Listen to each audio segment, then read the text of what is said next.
As I told you in the last lecture, we were towards the main contents of this course, the central theme of measure theory, or more specifically, integral theory.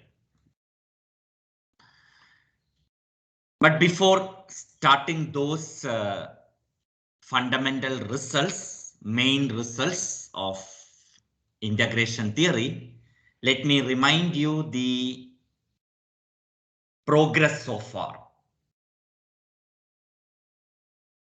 We defined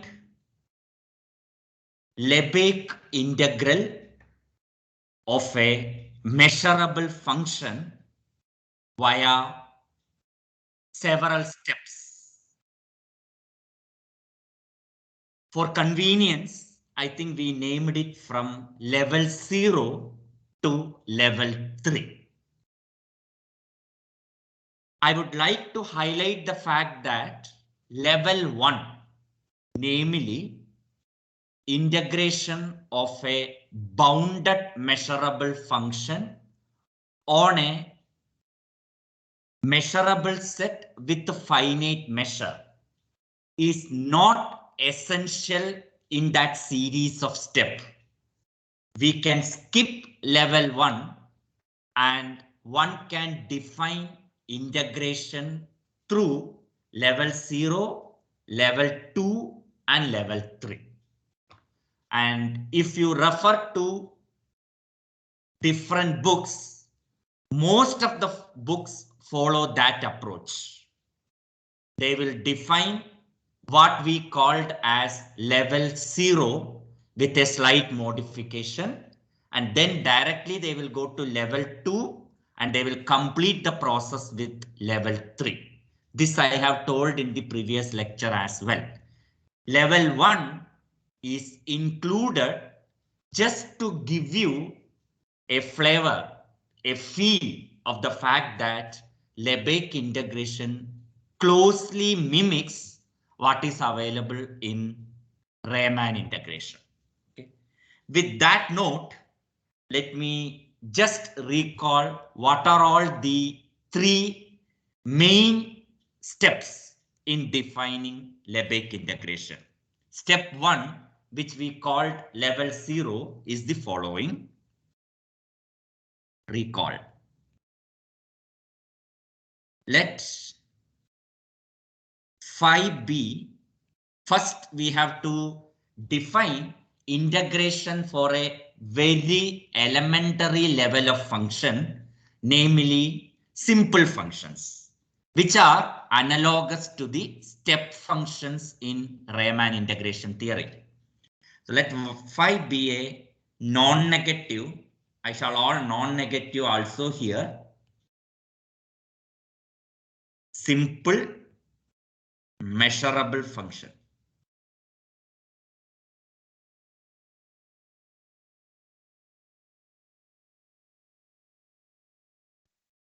Phi of x is equal to, then you can write this as linear combination of the characteristic function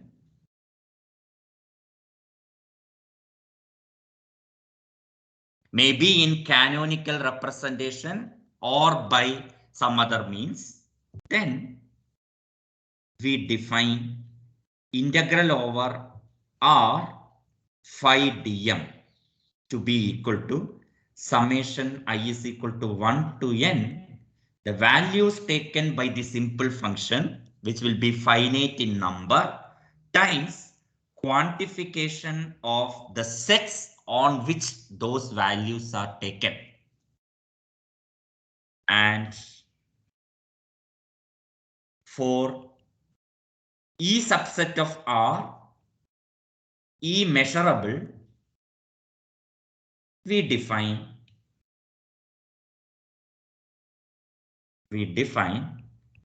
integral over E phi dm is equal to integral over R, a new function chi e phi dm. Note that chi e phi will be again a simple function and chi phi will be switched on only on E. Rest of the places, the function is 0. So with this elementary level, next we can go to integration of a non-negative measurable function. For a non-negative measurable function,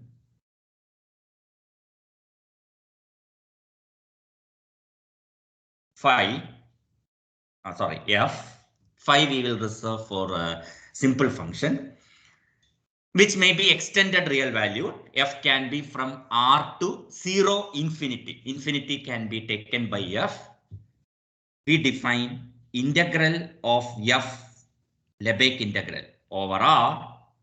Right now we know only to integrate simple function. So you estimate it using simple function.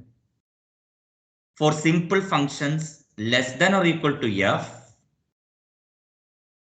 and make that estimate better and better by taking supremum. So supremum over all simple functions less than or equal to f, phi greater than or equal to 0, that is non-negative simple function, integral over R phi dm. That is defined as integral of f. Similarly, you can define integral over E. Okay. So from non-negative simple measurable function, we moved to non-negative measurable function. Okay. Next level is any function which need not be non-negative. If f is from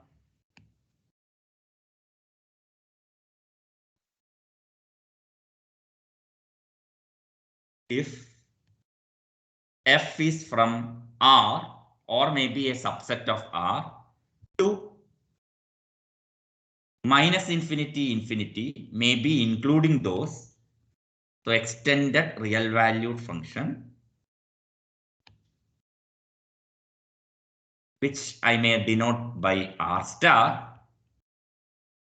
Question is, how do we define the integral? What we did was we decomposed f into two functions. Okay. We define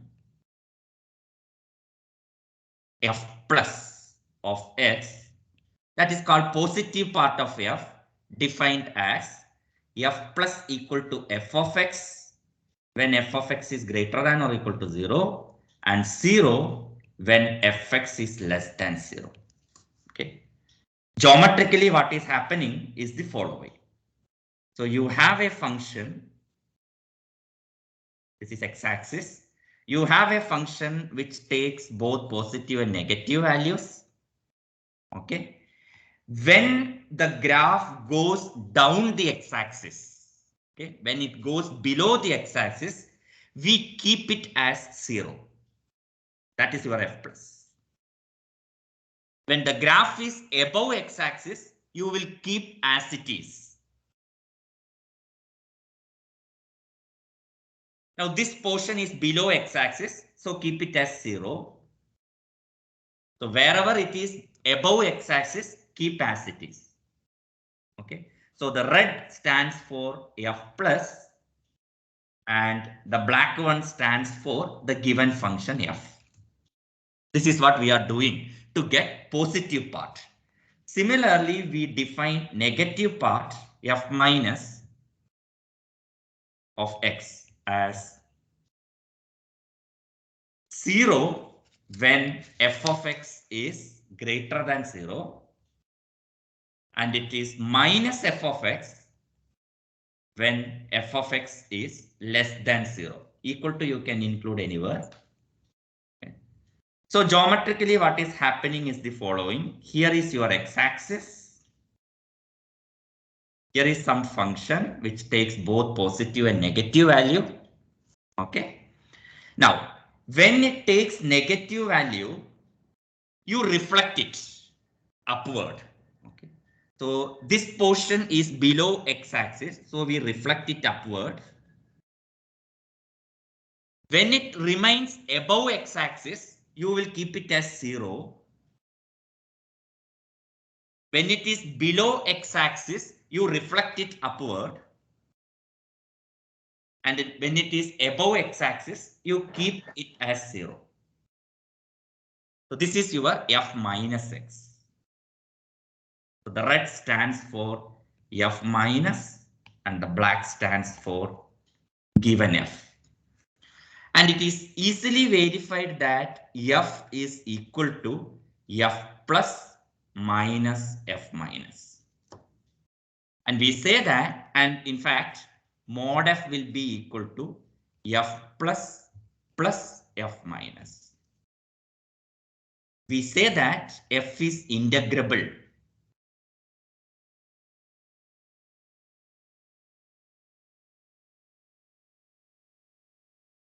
If integral of mod m dm is finite. That is integral over the domain of interest, maybe R, f plus dm, and integral f minus dm is finite. Both are finite. And in that case, in this case, we define integral over R f dm to be equal to integral over R f plus dm minus integral over R f minus dm. So this is the main thing that you have to remember in what we developed so far. First, integration of non-negative simple measurable function. Using that as an elementary level, integration of any non-negative measurable function, and finally integration of any real valued or extended real valued measurable function. Here you can also note that when f is measurable, f plus and f minus are measurable. Okay? So measurability will be taken as a basic assumption for integrability. The reason for that is more clear when we dealt with level 1. When we mimicked the Riemann integration theory, there it is revealed that why measurability was a crucial assumption needed for the integration. Okay, but as I told, level 1 as such is not needed in the hierarchy of definition. So we need only 3 steps: simple non-negative function, then any non-negative measurable function, and using that for any measurable function. Is that clear? Yes, sir. So again, you should not, I am getting some emails like why non-negativity for simple, why not non-negativity, and so on. These facts I have repeated several times. The definition for integral of a simple function, what you have defined, like integral, summation alpha I m of ei, you can use even for a negative simple measurable function or simple function which takes both positive and negative. Only thing that we have to take care is that expressions like infinity minus infinity should not be there. That's it. Okay. So for a simple measurable function, irrespective of whether it is non-negative or whether it takes both positive and negative value, integral is defined as summation values taken times measure of the sets, provided there is no problem like infinity minus infinity. Is that clear?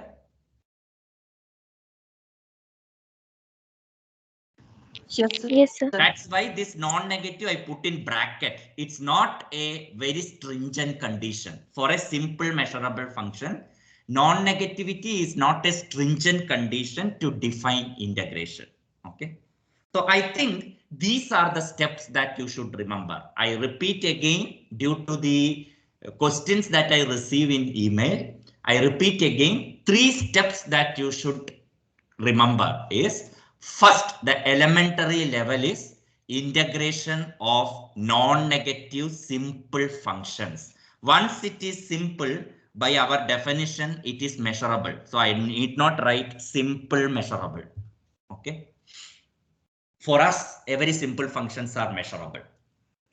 So first level is for non-negative simple function, then for non-negative measurable function, and then for any measurable function. Okay. The condition of measurability may not be revealed in these definitions, but the condition is imposed, especially when we compare it with Riemann integral in level 1, what we called as level 1. There it is clear why this measurability was an natural condition to impose. With that note, yes, this definition of Lebesgue integration is over. If you remember, we searched for a new definition of integration because of limitations of Riemann integral. And one important limitation of Riemann integral is the fact that Riemann integration is not stable with respect to process of taking limits. To elaborate, if Fn is a sequence of Riemann integrable functions and Fn converges to F pointwise, we cannot say F will be Riemann integrable. Further, we may not be able to interchange the limit and integration, which is one of the important facts in analysis, interchange of limits with the process like integration, limit, etc., etc. Okay. That is not true in the case of Riemann integration. So next question, basic question, important question that we should ask is whether Lebesgue integration enjoys that property. Okay. So as I had hinted in the previous lecture, our next main aim is to address that question. Okay. Next, we shall address the following question.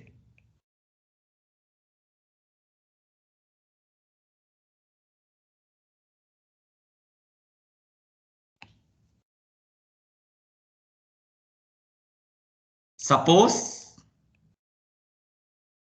Fn, n varies over natural number, is a sequence of measurable functions, maybe extended real valued measurable functions,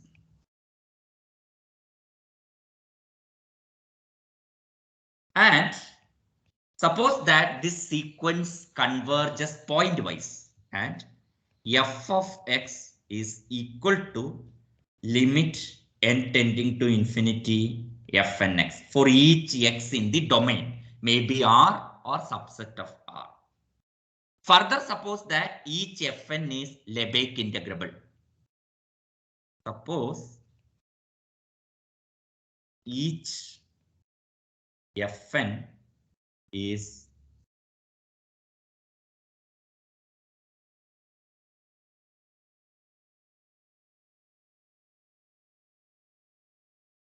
Lebesgue integrable.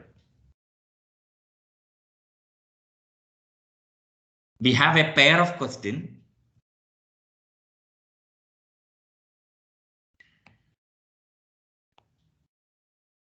We already wrote we want to address the following question. Question number 1. Is f Lebesgue integrable?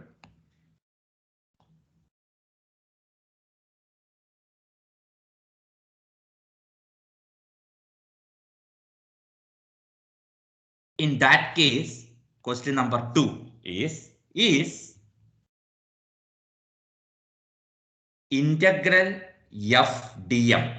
Dm I am using just to distinguish it from Riemann dx is equal to limit n tending to infinity integral fn dm. That is, f is limit of fn. That is integral limit fn dm is equal to limit n tending to infinity integral fn dm. So I told in the previous lecture that this is the question that we are interested now. And this is one of the important question in Lebesgue integration theory. And I gave you some examples to say that in general answer to this question is no. I hope I have given some examples. Am I right? Yes, sir.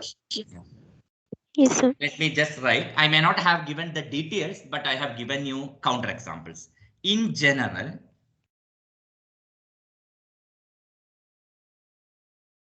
the above questions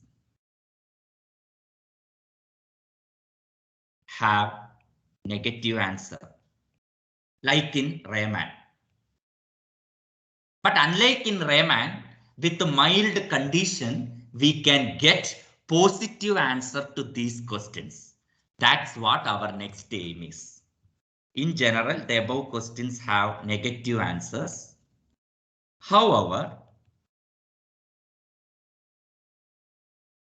with some mild conditions,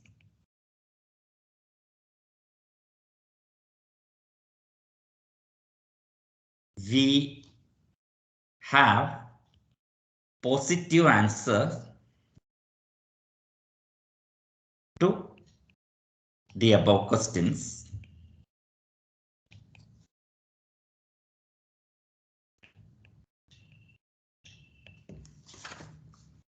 Which are revealed in a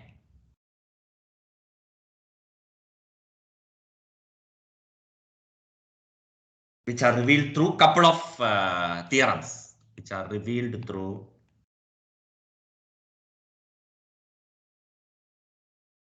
a couple of theorems, and those theorems are collectively called convergence theorems. Okay. Called convergence theorem.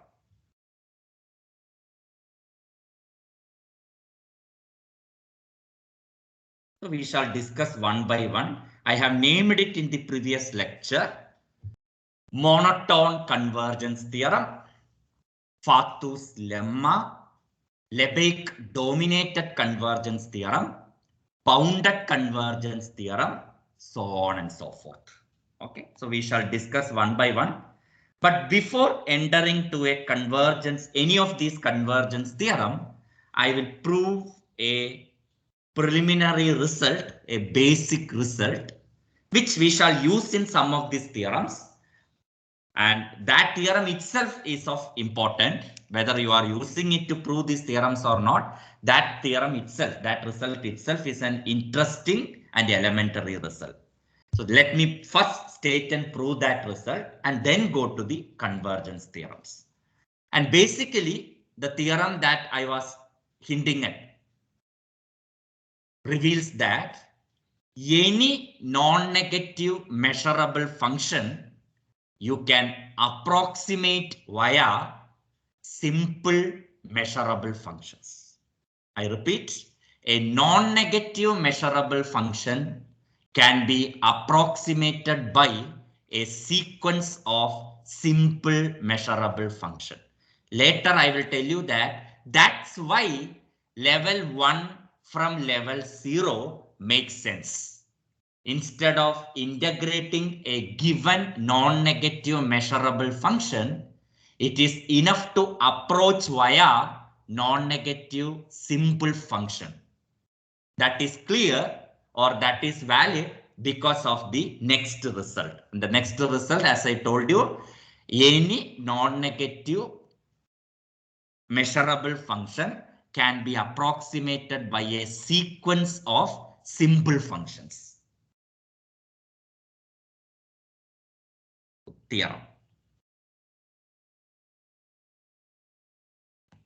So in order not to confuse it with convergence theorem, this is not convergence theorem.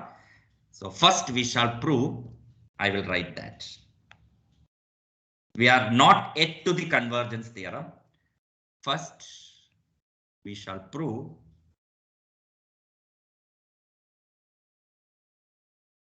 the following,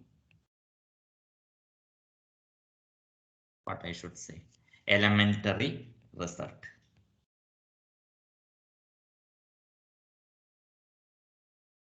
In a sense, that is also a convergence result, not convergence of the integral, any or approximation result.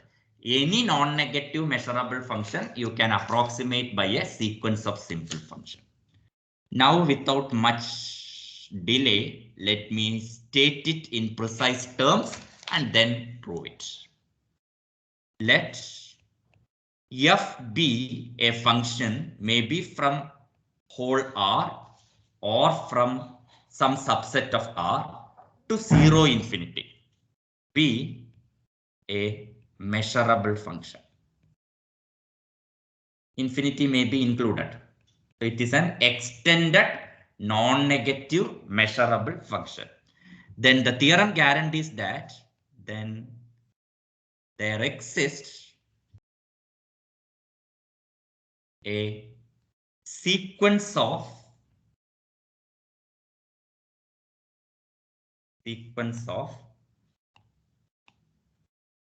simple. So first I should write non-negative. That is the right way. Non-negative simple function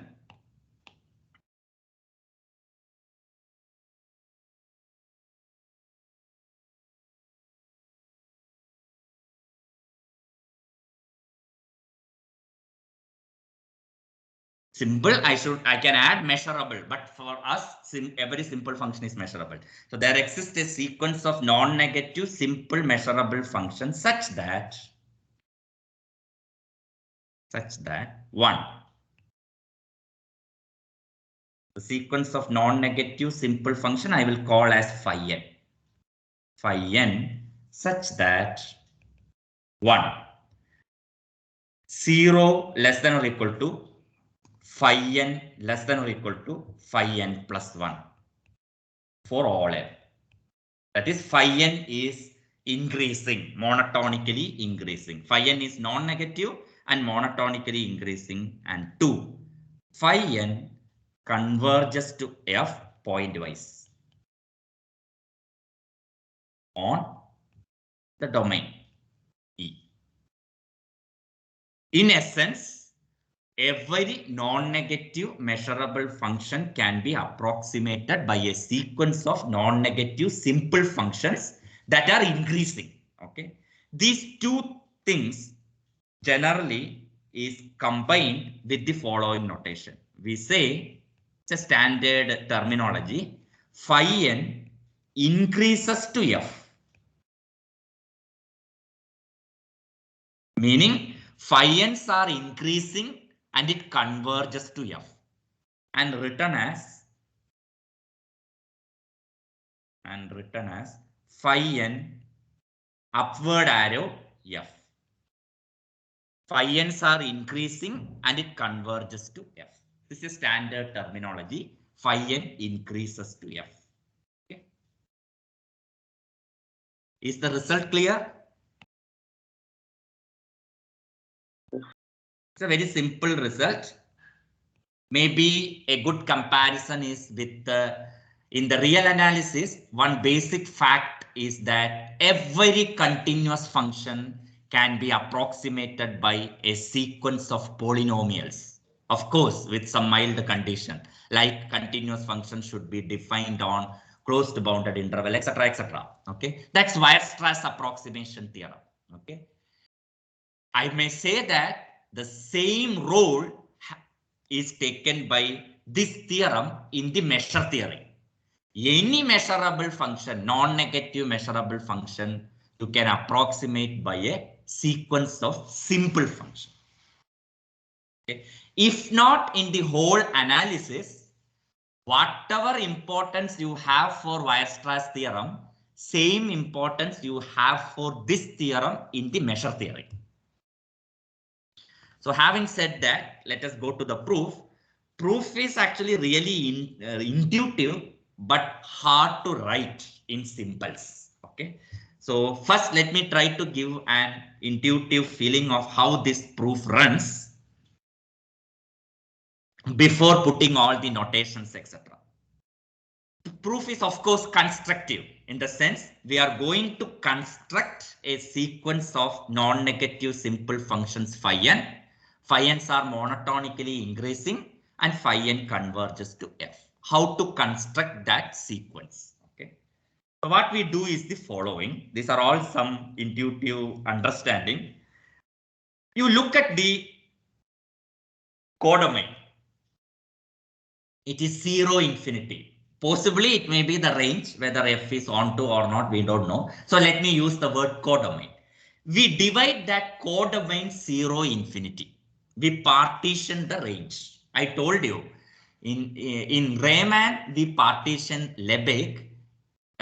We partition the domain, whereas in the Lebesgue we always partition the range. That difference you should always keep in mind. So we partition the range, or more specifically the codomain 0 infinity. How do you do that? So here you have x-axis and you have a function which is non-negative, so it is above x-axis, and here you have your y-axis. Okay. 0, let us say this is infinity. Okay. How do you partition 0 infinity? Mark a point n, where n is a natural number. Okay. So let us mark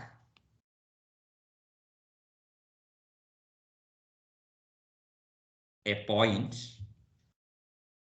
Now it is this. Later I will vary n. Okay. Point n, and consider the two intervals.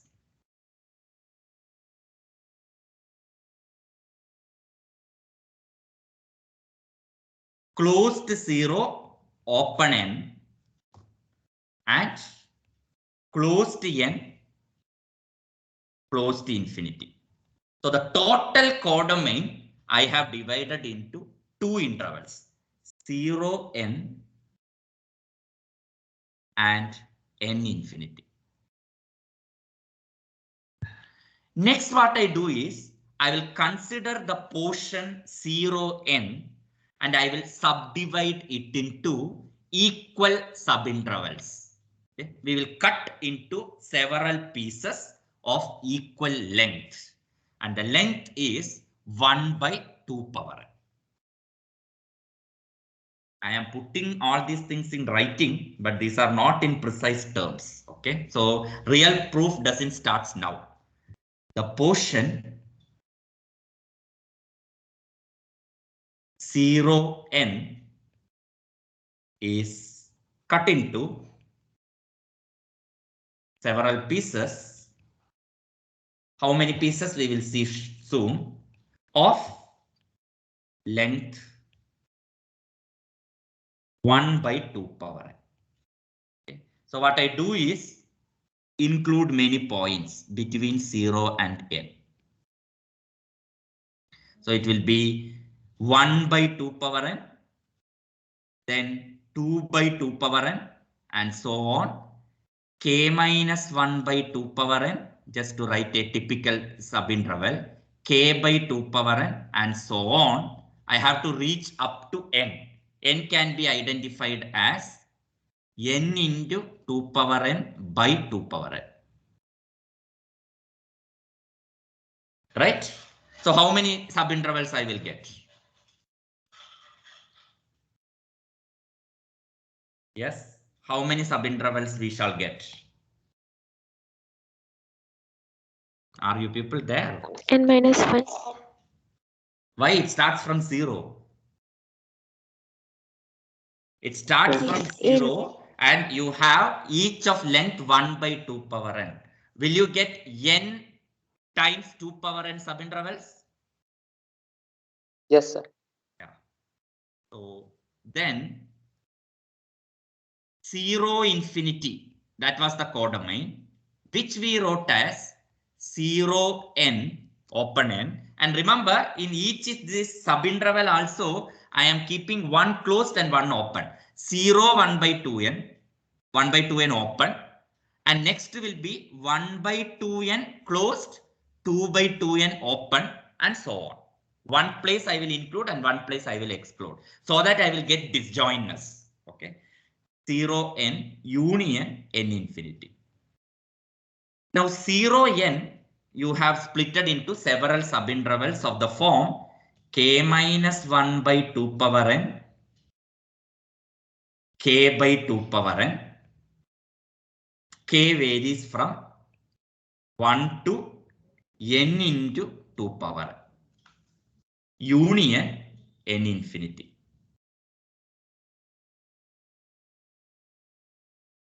Okay. So the total codomain I have divided, and I will be concentrating mainly on 0 n. Now let us take a element x in the domain. Let x is in E. E may be whole R. Then that implies fx is in 0 infinity, because f is a function from E to 0 infinity. Once fx is in 0 infinity, fx will be in either 0 n or n infinity. That implies fx is in n comma infinity, both closed, or fx is in 0 n, and once it is 0 n, it will be in one of these subintervals. F of x is in k minus 1 by 2 power n, k by 2 power n. Left I closed, right I made open. Okay. Is that okay? So far so good? Yes, sir. Now what we do is we take the corresponding inverse image. I want to work in domain. Now I have partitioned the range and so on. Now I have to go back to the domain. So define. So take the inverse image. Define ENK is equal to set of all x such that k minus 1 by 2 power n less than or equal to fx less than k by 2 power n. Basically, I am taking the inverse image of each of the subinterval k minus 1 by 2 power n, k by 2 power n.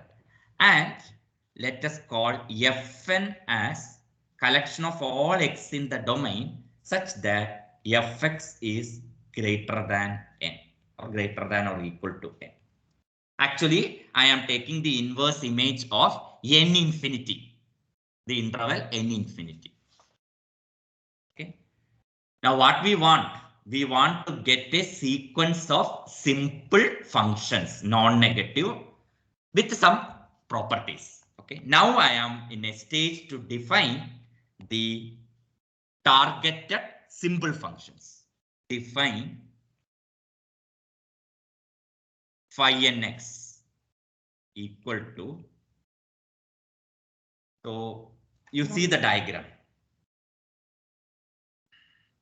You have partitioned the range into two intervals first, 0 n and n infinity.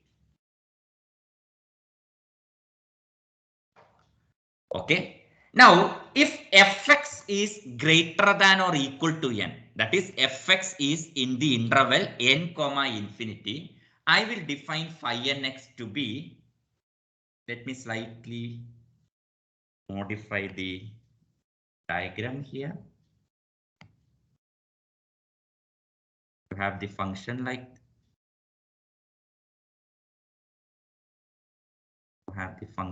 this. Okay.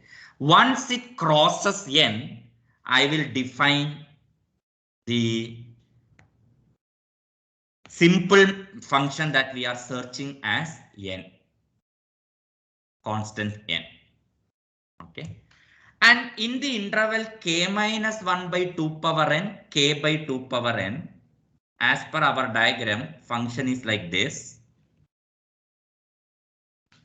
Okay. Function varies between k minus 1 by 2 power n and k by 2 power n. In that, I will approximate it by the k minus 1 by 2 power n. That line.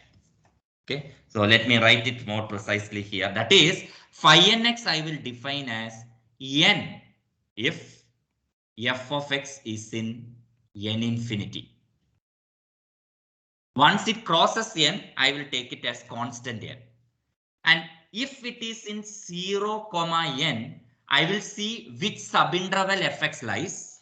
And if fx lies in k minus 1 by 2 power n, k by 2 power n, then I will define phi nx as the least value, k minus 1 by 2 power. So this is how I define my phi nx.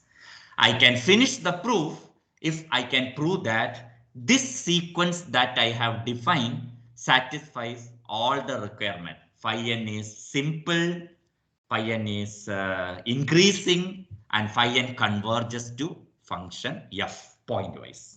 Okay, so that is our next aim, to see that phi n satisfies all the requirement.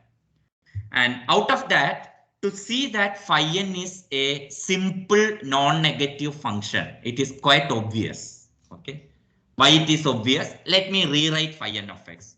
Note that I will write it as a sum. Note that phi n of x is equal to, please look into the definition of phi n. I am not writing phi n of x is n if x is in n infinity. It is if fx is in n infinity.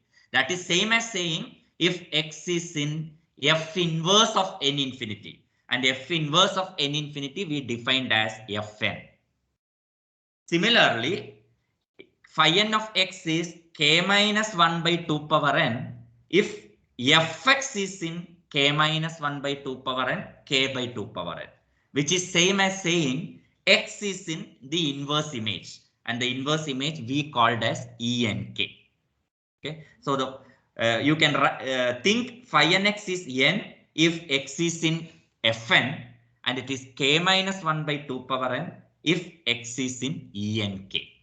Okay. Keep that in mind, and now I can see that this phi nx is n times chi fn, where fn is f inverse of n infinity plus summation k is equal to 1 to n into 2 power n, the value taken k minus 1 by 2 power n chi enk for each n in n. This is a simple exercise, but just by seeing that the definition of phi nx like this, you can write phi nx using indicator function. Keep in mind that these enks and fn all are disjoint.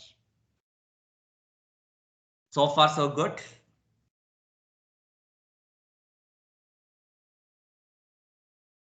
Yes, sir. Yes, sir. Do you see that phi nx can be written like this? Yes, sir. Maybe I will just write phi n, because in right side I am not putting of x, so this is phi n.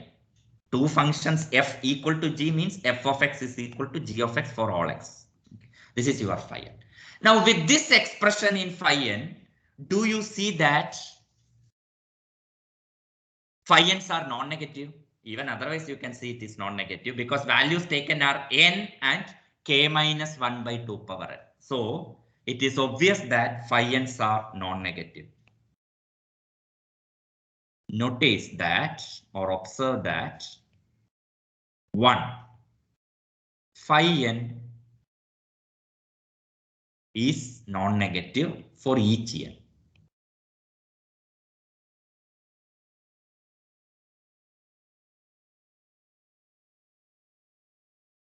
Is that okay?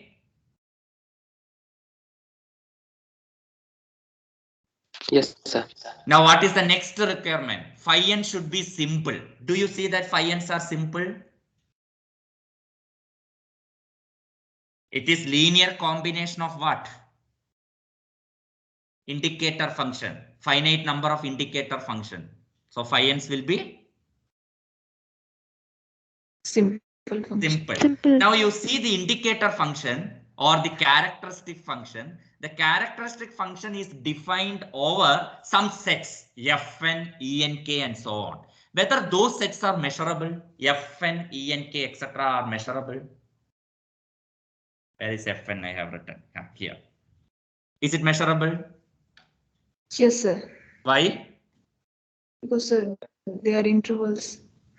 They are not intervals. Average. They are not intervals. They are collection of all x such that fx lies between these two. So you cannot say it is interval. Sorry.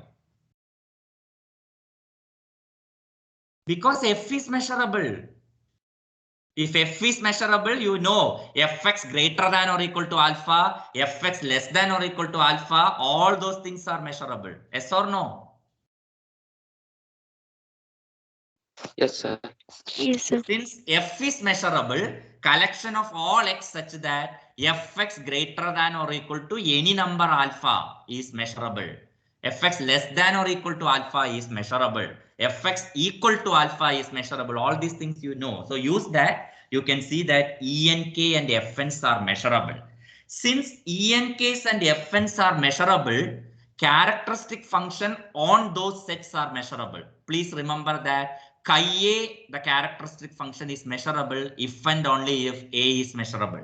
Therefore, chi fn and chi enks are measurable. And once chi fn and chi enks are measurable, phi n is measurable. Is it good? Yes, sir. Thus, now second point is, notice that phi n is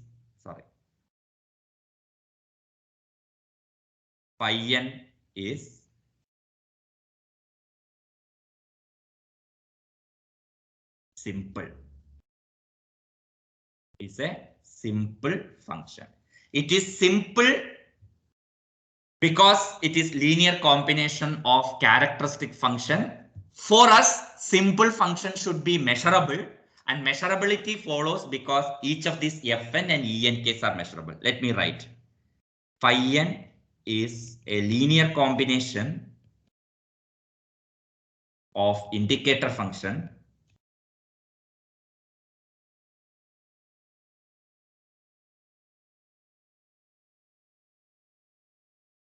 and these indicator functions are defined on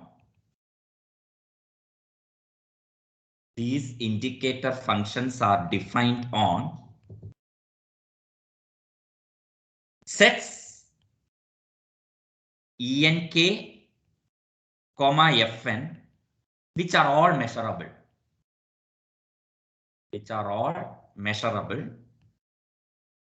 Because f is measurable.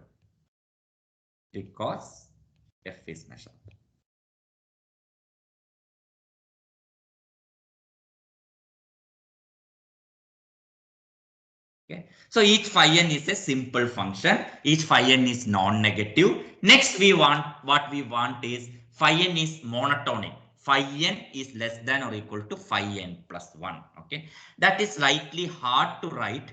So I will just write clearly and I will give you an idea how to prove it. Okay. To write it in simples, it is slightly difficult. Further,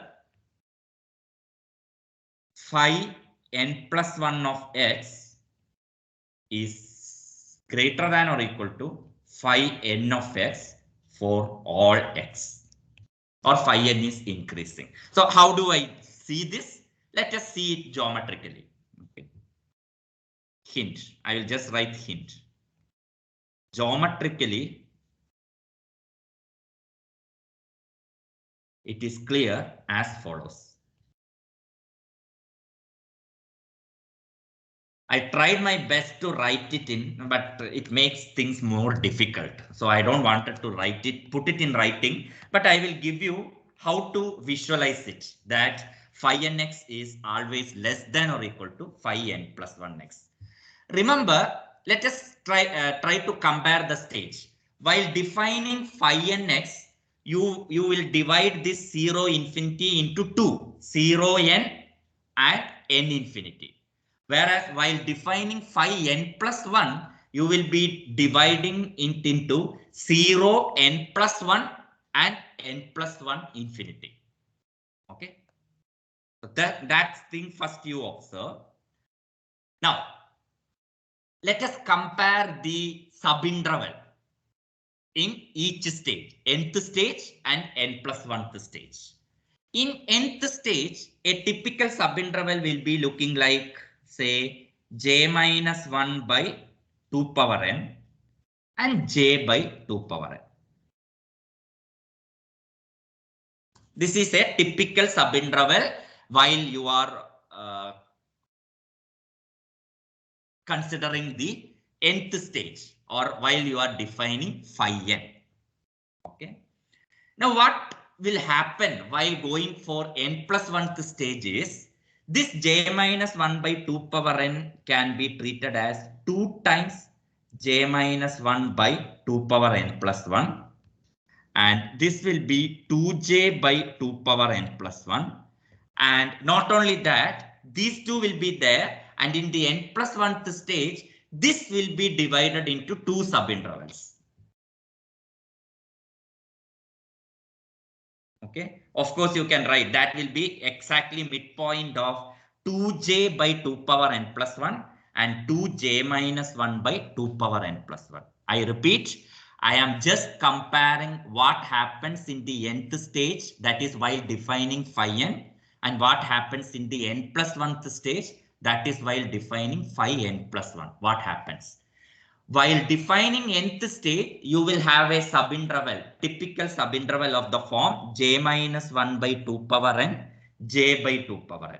Whereas while moving to n plus 1th stage, those two will be there and that will be subdivided into two subintervals. Are you okay with it?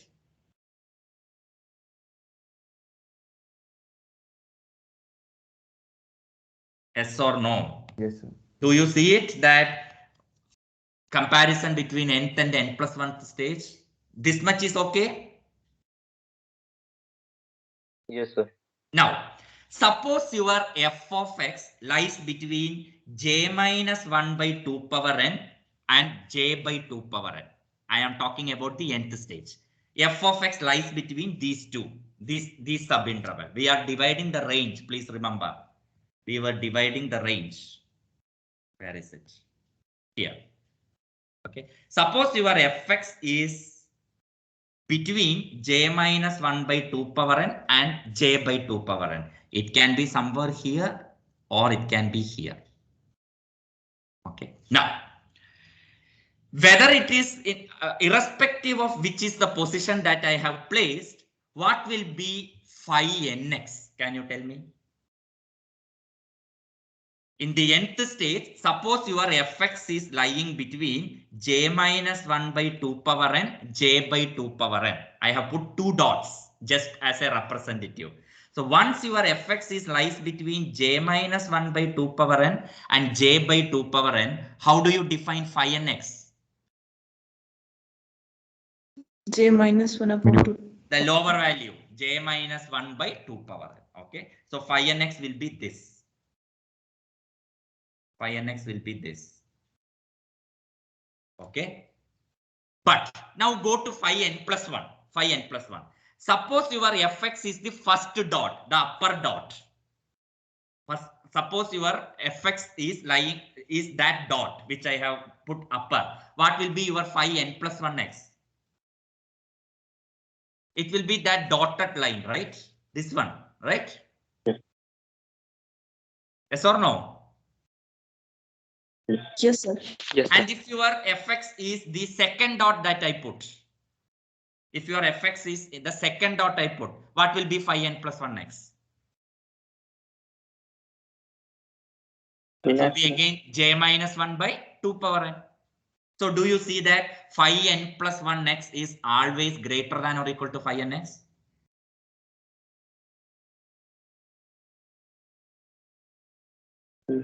Yes, sir. Because phi nx is always that lower j minus 1 by 2 power n, whereas phi nx is either that midline that I have drawn, or it is j minus 1 by 2 power n. In any case, it is greater than or equal to j minus 1 by 2 power n. Okay, so in that way you can see that phi n plus 1x is greater than or equal to phi nx. As I told you, it is very difficult to put it in writing, so this is how I can convince you. Now, that means phi n is increasing. Okay, so phi n is simple, non-negative and increasing. What is missing is only that whether phi n converges to f point wise. Okay, fix x. For each x, phi nx should converge to f of x. Okay, if f of x is infinity, suppose f of x is infinity, that may happen. Then can you tell me phi nx?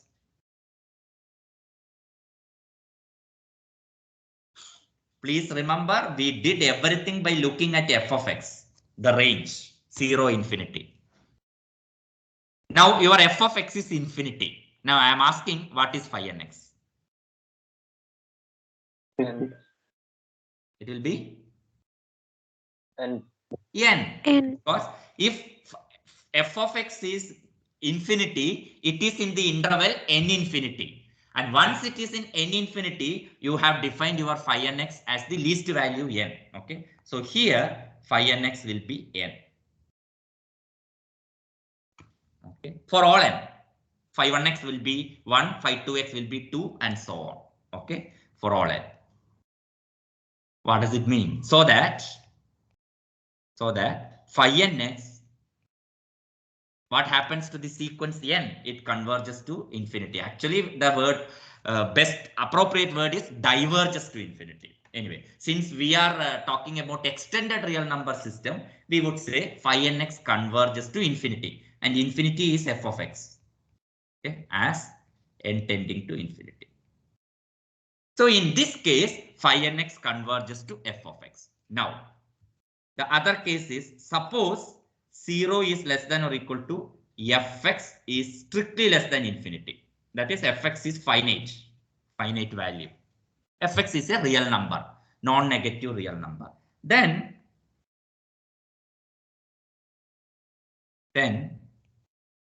there exists an m such that f of x is strictly less than m.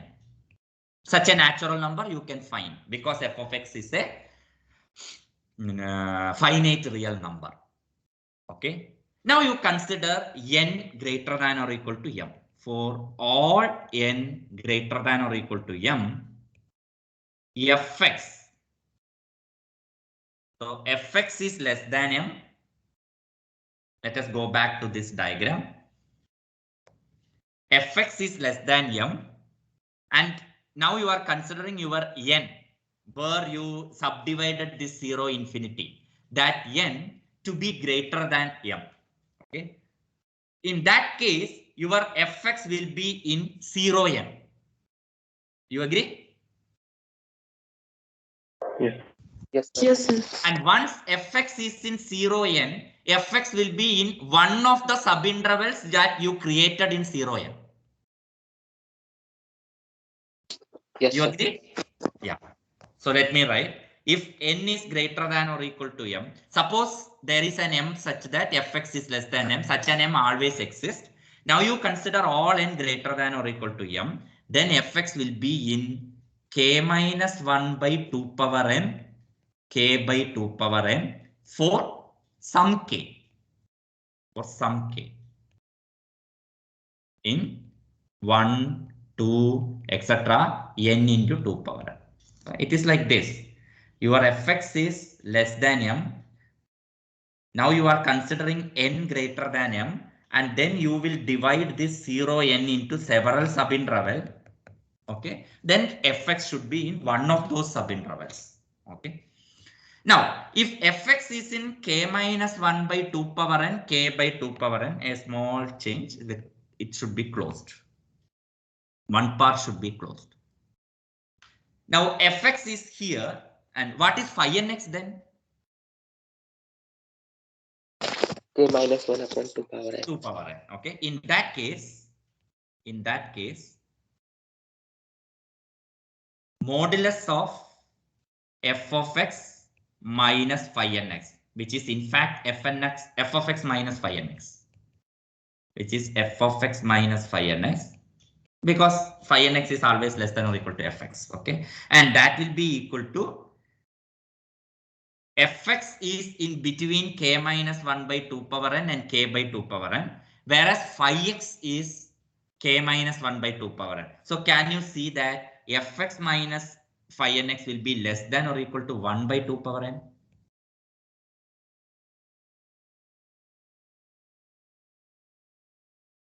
Yes, sir. This is the diagram. Okay. And phi nx is this. So the difference between fx and phi nx will be less than or equal to difference between the extremities. Extremities are k by 2 power n and k minus 1 by 2 power n, which difference is 1 by 2 power n. Okay. So now this is true for any n greater than or equal to a fixed m, where m is such that fx is less than m. Okay. Now do you see that this tends to 0 as n tending to infinity? Yes, sir. It tends to 0 as n tending to infinity. What does it mean? Phi nx converges to f of x. Thus, phi n of x converges to f of x as n tending to infinity. For all x for which fx is finite. And when fx is infinite, you already proved. Thus, phi n increases to f. Meaning phi n's are monotonically increasing and the limit function is f. Okay. It took long time than what is expected for this proving this result. So anyway, the result says that any non-negative measurable function you can approximate by a sequence of simple non-negative functions. Is that clear? Yes, sir.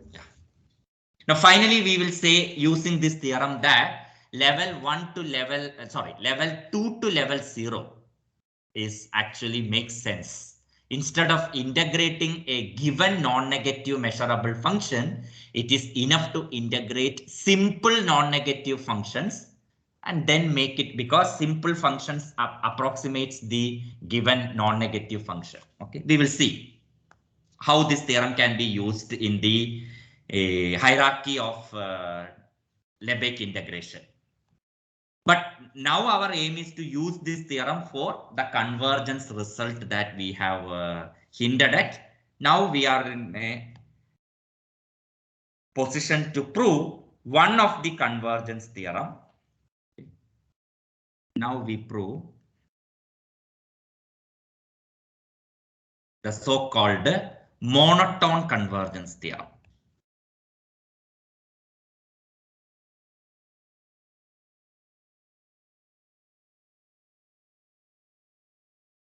Lebesgue monotone convergence theorem. So let me state it first. As I told you, this theorem is one which addresses if a sequence of functions are integrable and the sequence of function converges pointwise, whether the pointwise limit will be integrable or not. Okay, one of such theorem. Let Fn be a sequence of non-negative measurable functions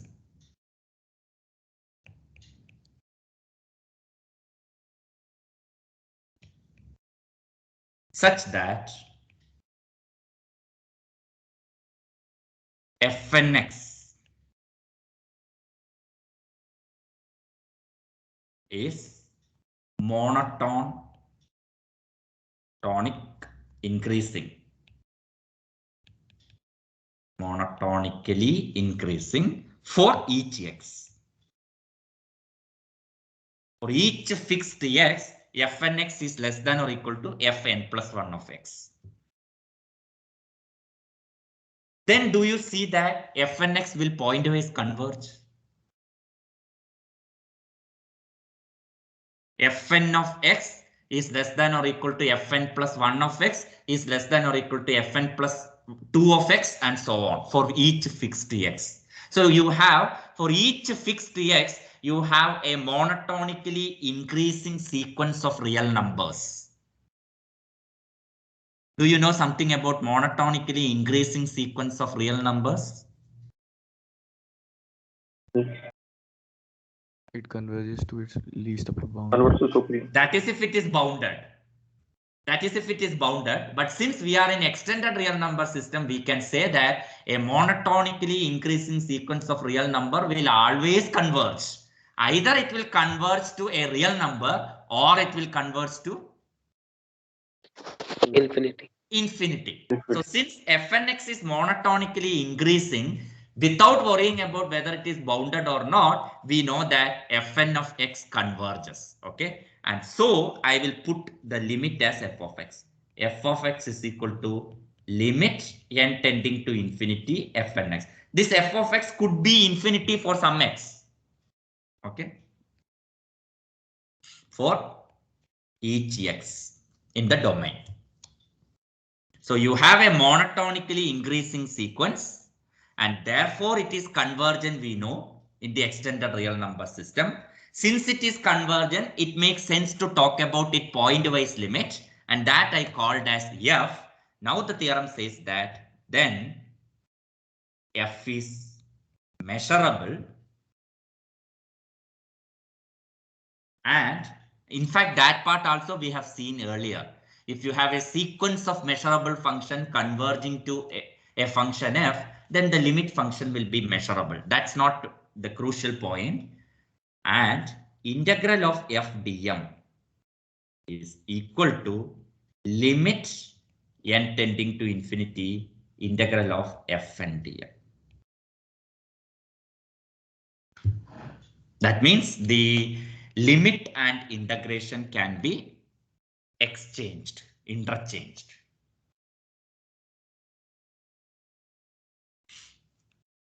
Is that okay? Yes, sir. This integral fn can be infinity also, okay? Integral fn can be infinity also.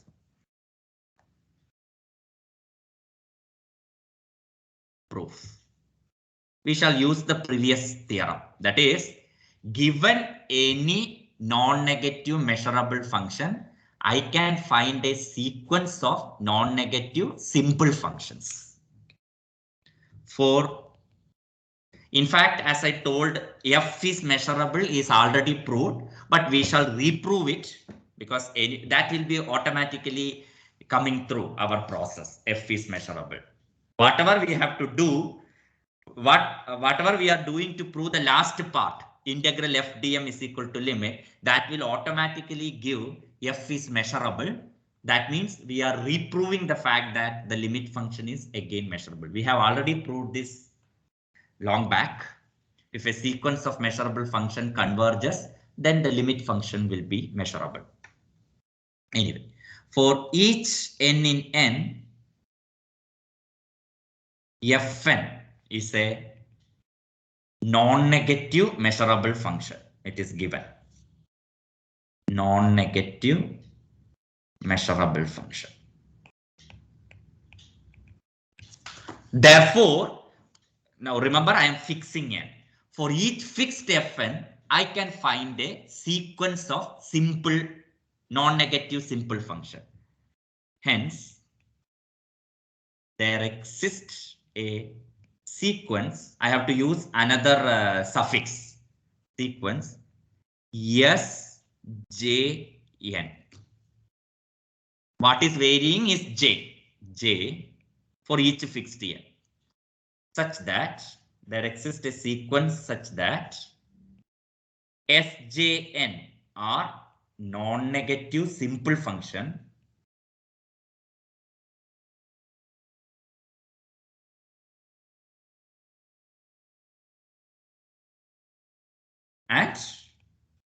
and can you complete?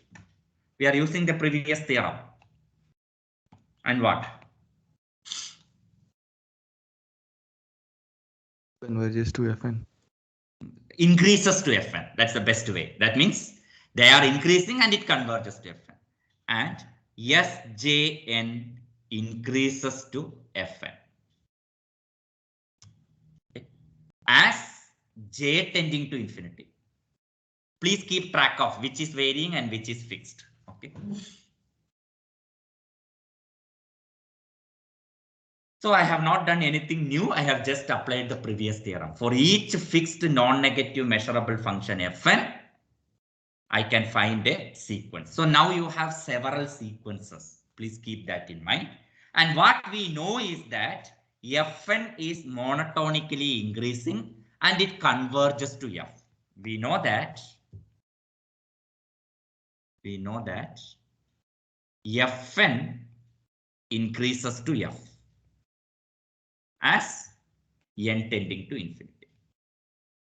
By now, this notation should be clear. Fn's are increasing and Fn converges to F. What we do is that we will try to construct a new sequence out of this Sjn, which are non-negative. Okay, let us do that. We shall construct a new sequence.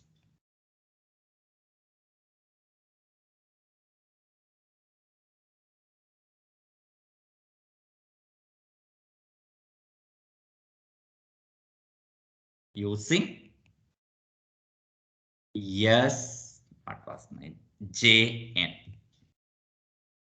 What is varying? J is varying. And you have this sequence for each fixed n. Okay. Now, how do I do that? How to construct this sequence? Okay. So maybe I can put it as an array. That will be more easy to view. Now fix n equal to 1. For n equal to 1, you have a sequence of simple non-negative simple functions. What are they? S11, S21, S31, and so on. Okay. And what you know is that it increases to F1.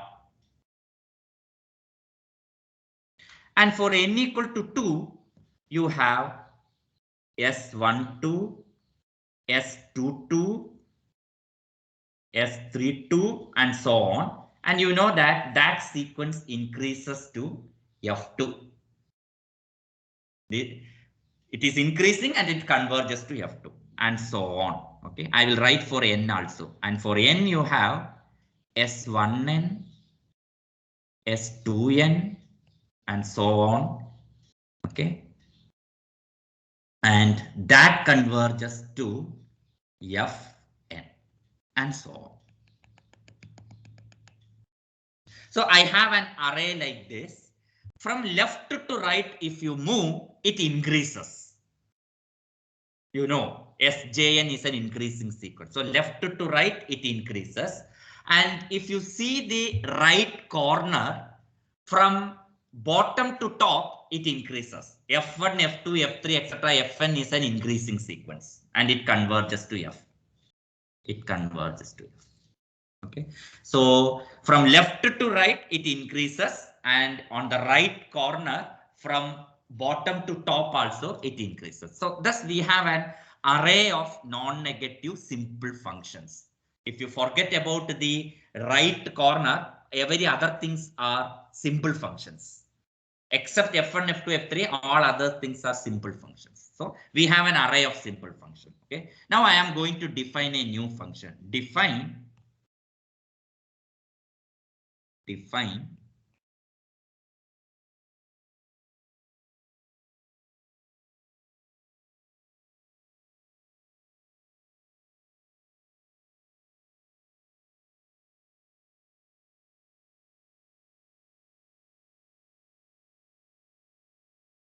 picture, what we are doing is the following.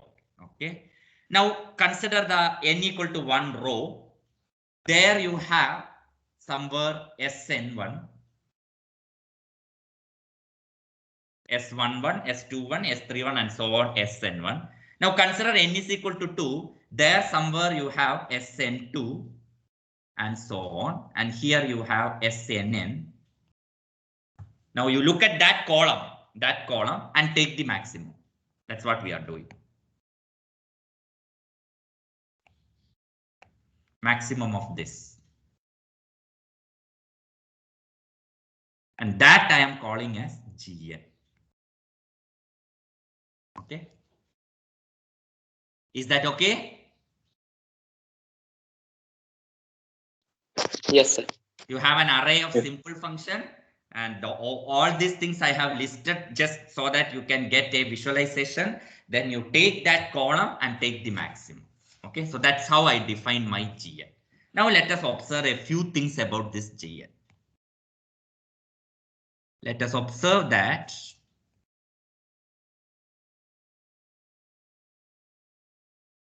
one, each Gn is a non-negative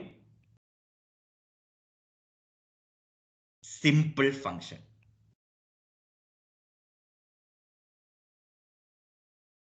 Do you agree? Quite obvious, because each Nj is non-negative simple function. Yes or no? Yes, sir. Now, what more you can observe is Gn is increasing. Gn is increasing. Do you see it? Now, how do you find Gn plus 1? How do you find Gn plus 1? Let me write it here. Gn plus 1. What will be that? You have to consider the next column, right? So what you will consider is for Gn plus 1. Can somebody tell me? How what maximum you will consider? Sn Sn plus 1 1, Sn plus 1 2, and so on. Sn plus 1 n, and one more will be there. Sn plus 1 n plus 1. Am I right? This is your Gn plus 1. Maximum of this will be your Gn plus 1.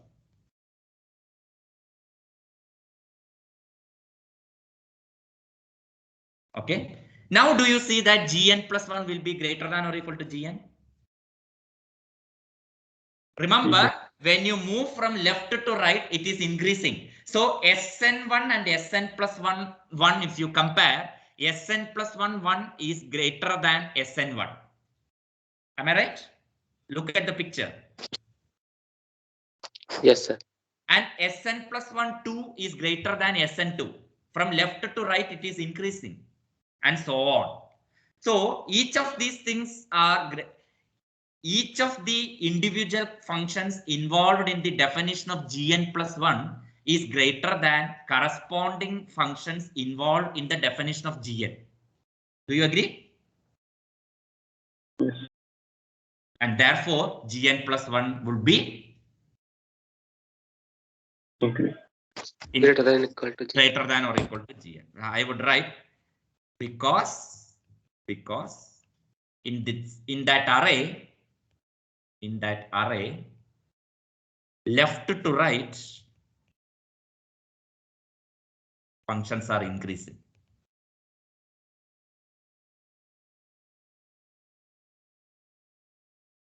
So Gn is non-negative and Gn is increasing. Okay. Since Gn is increasing, means Gn plus 1, that is Gn of x is less than or equal to Gn plus 1 of x for all x. Okay. For each fixed x, you have this. Now, since you have an increasing sequence of real number, it will converge to a real number or to infinity. Okay. So let me define a new function. Let g equal to limit n tending to infinity gn, pointwise limit. Okay. What we are going to do is that we will show F is equal to G. Clearly, G is non-negative. Clearly, G is non-negative, measurable function. Measurability follows because each Gn is measurable.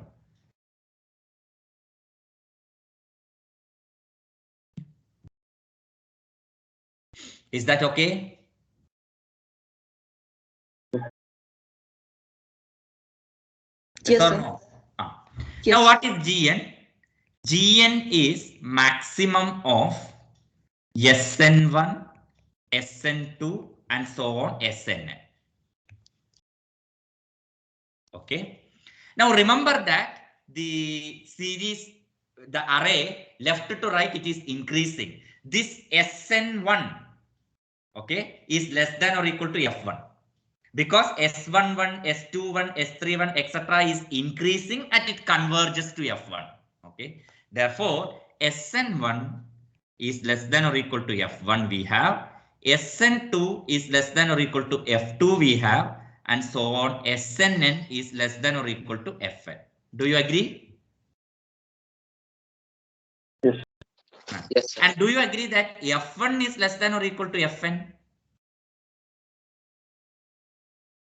Yes, sir. Again, in the right corner, bottom to top, it is increasing. And F2 is less than or equal to Fn, and so on. Fn is less than or equal to Fn. So what you have observed is that Sn1, Sn2, and so on, Sn all are less than or equal to Fn. So do you see that Gn will be less than or equal to Fn? Yes. Therefore, Yes, sir. Gn is less than or equal to Fn for all n. Okay, and what we know is that Fn increases to F, but Fn increases to F, meaning Fn is an increasing sequence and it pointwise converges to F. Therefore, Gn is less than or equal to Fn is less than or equal to F for all n. Do you agree?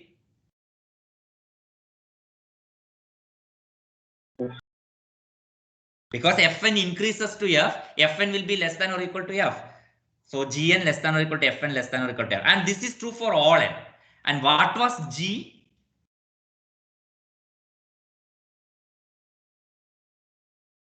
Maximum. Not maximum. It is limit of Gn. Gn was maximum. G was limit of Gn. Since each Gn is less than or equal to F, what can you say about limit of Gn? Less Less than than equal to. Therefore, G is less than or equal to F. Reason is that Gn increases to G. So we got G less than or equal to F. Now I will claim the other way around. Thus, give me 5 more minutes. Thus, G is less than or equal to F. I will call it as star 1. Claim F is less than or equal to G. Okay. Note that if you keep that array of functions in your mind, things are very easy. Note that for every 1 less than or equal to j less than or equal to n, Snj is less than or equal to Gn for all n because Gn was maximum. Is that okay? Yes, sir. By the very definition of Gn, it was maximum of this. Okay. And also we know Gn increases to G. Therefore, Gn is less than or equal to G for every n. Combining these two, therefore, Snj less than or equal to Gn less than or equal to G for every n and for every j between 1 and n.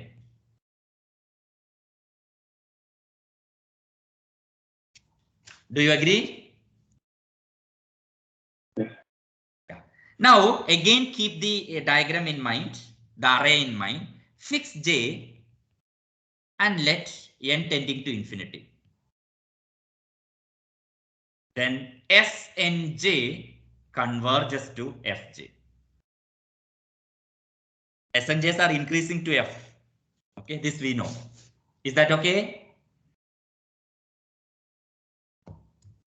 Yes, sir. Yeah. Thus, now you have two things. Okay, thus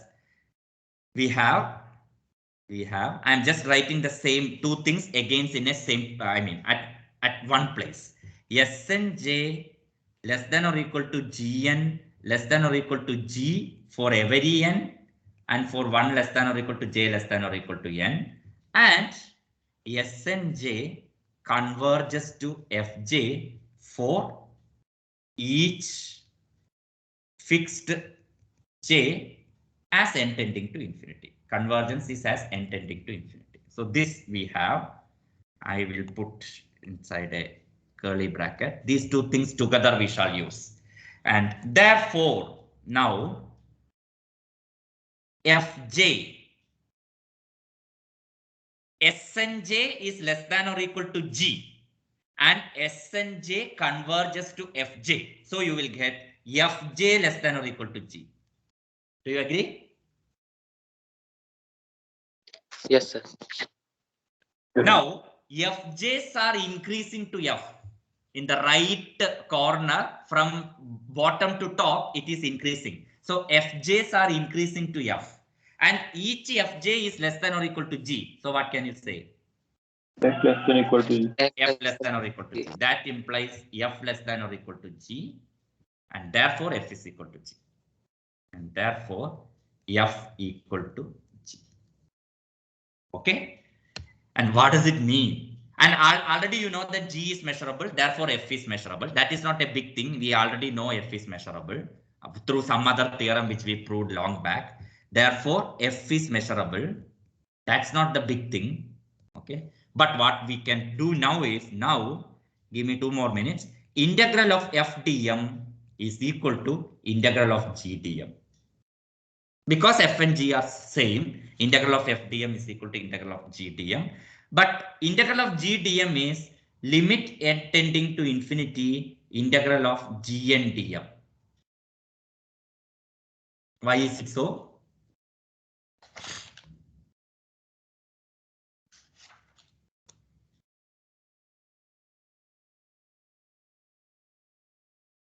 Why is it so?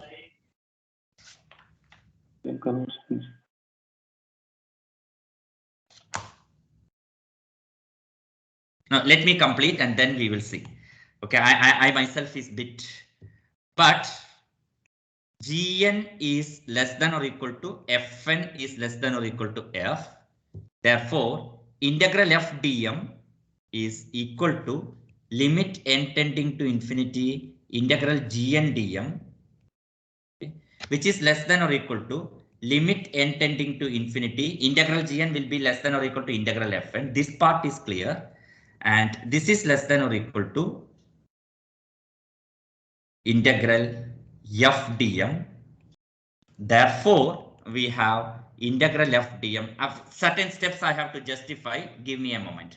Limit n tending to infinity integral f and dm, and this proves the theorem. I will go back and see what are all the places I have to disprove the theorem. I just copied from my note. Now let me see completely.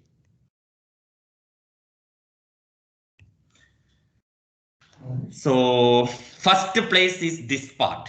Integral G dm, how I am writing as limit n tending to infinity integral Gn dm.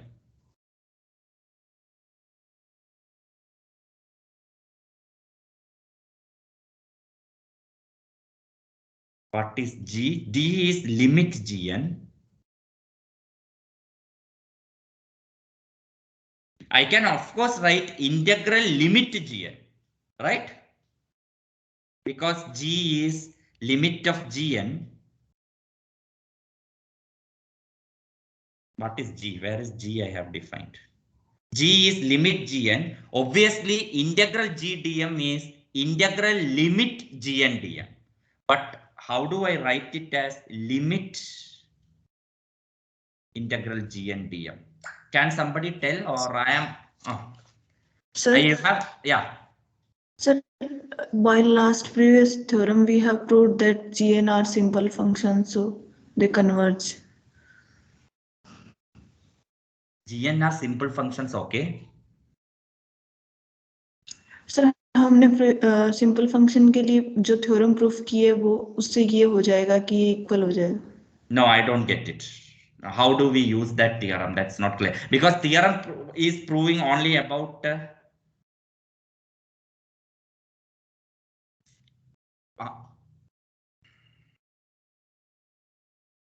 okay. So here I have to use the definition of integral f dm. Okay.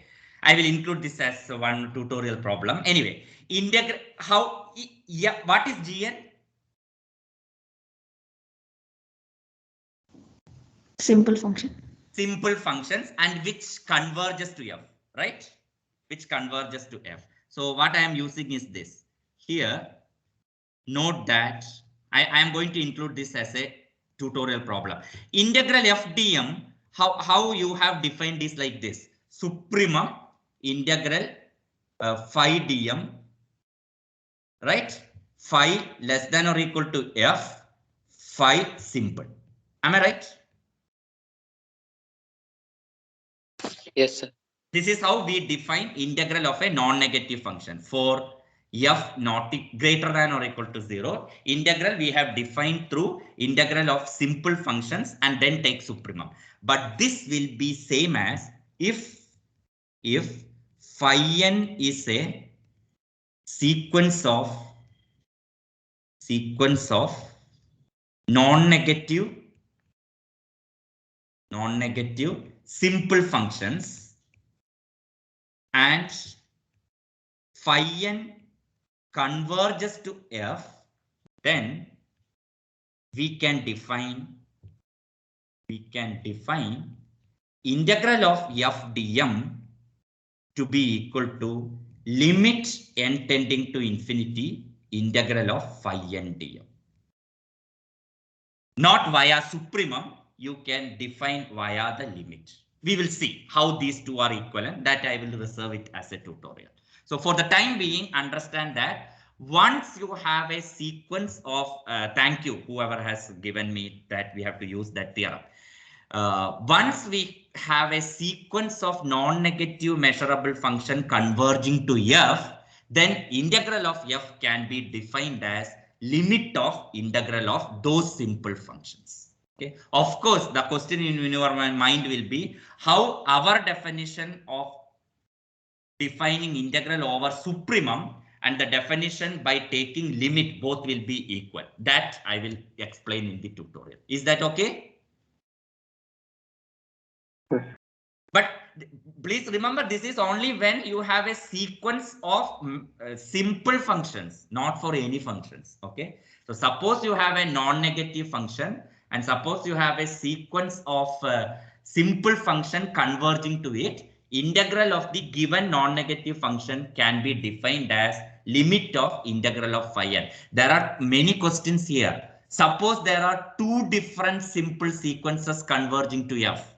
One you can find phi n and another you can find psi n. What is the guarantee that integral f dm will achieved through phi n and integral f dm achieved through psi n will be same? Those are all different questions. Are you getting me? Yes, sir. But one of the problem that I wanted to include in the tutorial is instead of defining integral of a non-negative function via supremum, we can always define it also like this, provided you can prove that these two are equal and the second definition is meaningful in the sense, irrespective of which sequence of non-negative simple functions you take, the definition will remain the same. That we have to prove. Those things I will reserve for the tutorial. Therefore, this is integral of g is defined as limit n tending to infinity integral gn. This can be taken as the definition itself. Okay. So I will put it as a definition. If you have a sequence of non-negative simple function converging to a given non-negative function, integral of the non-negative function can be defined as limit of integral of the non-negative simple function. Is that okay? Yes, sir. Yeah. So a small part is missing. Why this definition and the definition we adopted via supremum? They are equal. That I will explain in the tutorial. Now you have, okay. So that part is clear. Now this part is clear. Now integral f dm is integral, limit n tending to infinity gn dm. But for non-negative functions, we have proved that gn less than or equal to fn implies integral gn less than or equal to integral fn. We have proved it. So that's why this integral gn is less than or equal to integral fn. So limit also will have the same inequality. Okay. And how we wrote the last one, this part.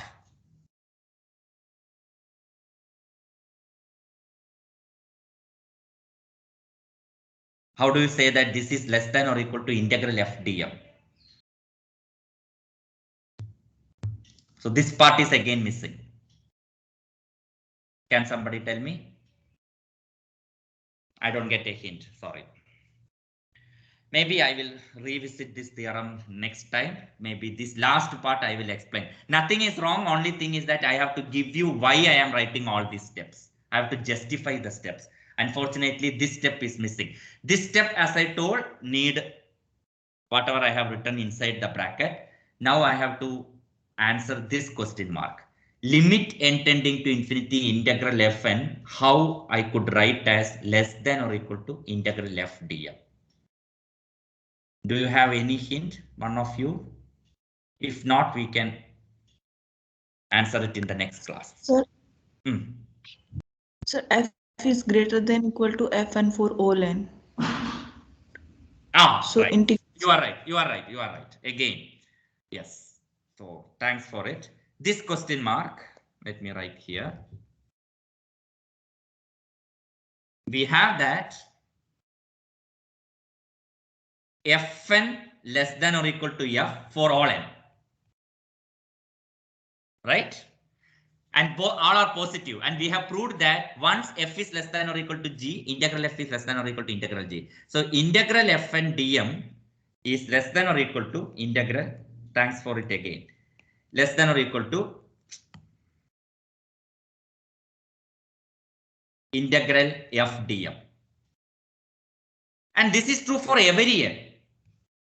Okay. So this is like a real number. Left hand and right hand side is limit sequence of real number, and something like Cn is less than or equal to C for all n. Therefore, limit integral fn dm will be less than or equal to integral f dm. Is that okay? Others? Thanks for who has given me the hint. For others, is the justification clear? Yes. Yes, sir. Fn is less than or equal to f for all n. Therefore, we have proved that integral fn will be less than or equal to integral f, and this is true for all n. Therefore, limit also should satisfy. Okay. So this part is there, and this part we have answered that. Okay. So therefore, this proves the theorem completely. Sorry that last step I made some confusion, but it is clear now, I hope. Yes or no?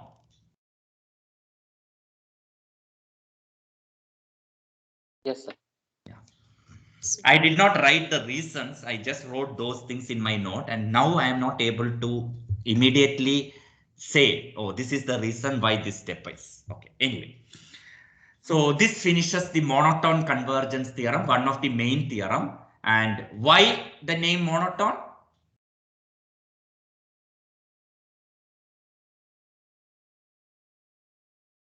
Because it deals with the monotonically increasing sequence. Why the name convergence? Because it talks about convergence of the integration, limit and integration.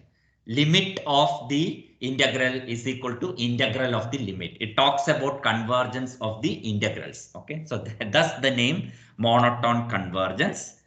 Now we will go for different other theorems like dominated convergence, etc., etc. Okay, thank you. I feel very sorry that in the last part of the proof I made some confusion, but right now it is removed, right? Are you okay with it? Yes, sir. Yes, sir. Yes. Thank you.